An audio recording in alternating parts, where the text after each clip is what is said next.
To discuss how do I tax the author Kristin Tate and the Washington Examiner's Tiana Lowe. Kristin, let me start with you. This is a salacious story, but it's also a story that weaves in privilege. It weaves in a whole lot of issues that actually are weighing on society right now. Yeah, this is so infuriating, Charles.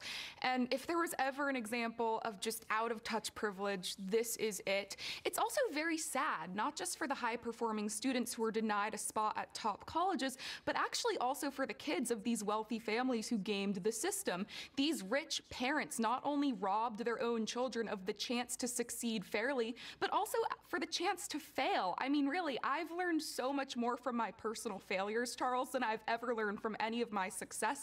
And when these kids get out into the real world, they may not have the kind of grit and determination that they need to succeed because they haven't had to earn their own keep like other grads. But we all know that this kind of stuff goes on all the time. I mean, rich families have kind of paid a lot of money to circumvent the system for years. Millionaire families make donations to colleges to get their kids through the door. I mean, Jared Kushner got into Harvard after his dad made a $2.5 million donation. That's not illegal, but the system would certainly be more fair if it were more of a, meritocracy. Well, Tiana, you went nuts on Twitter after this story broke.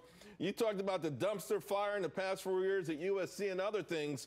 I mean, you are really upset about this. What about this story has you so upset? So USC, in a letter out to its student body, the interim president, because the last president had to resign in disgrace, said that USC is the victim in all of this.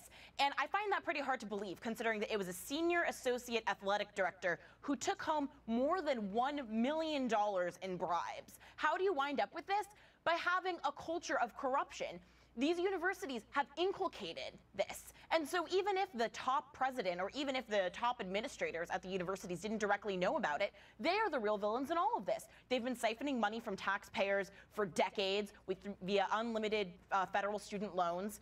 And quite frankly, it's ultimately just a disservice to society that this has been able, that this sort of corruption was actually able to go through for this long at the top universities, not just USC, at Yale, at Georgetown. And these are top coaches at these schools. You know, and adding insult to injury, from what I understand, most of these were tax write-offs also. So not only did they get the kids in, but they were able to write it off on their taxes.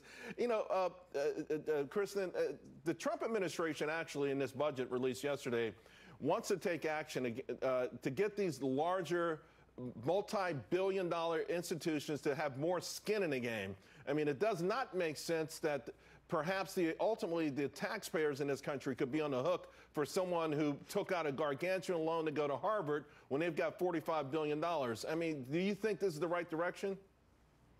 Yes, and I would think very few people would not think this is the right direction. As you mentioned, the company that kind of facilitated this scheme laundered the bribe money through a charity so that they could, circumvent taxes. So this is not just an insult to the education system, but to the American taxpayers.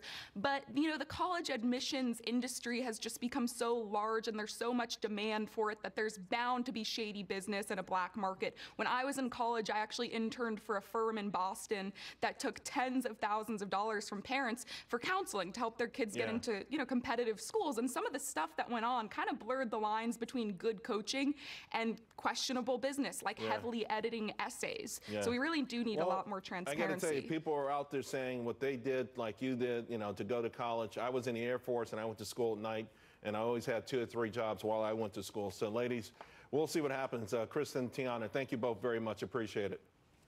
Thank you so much, Charles. Speaking of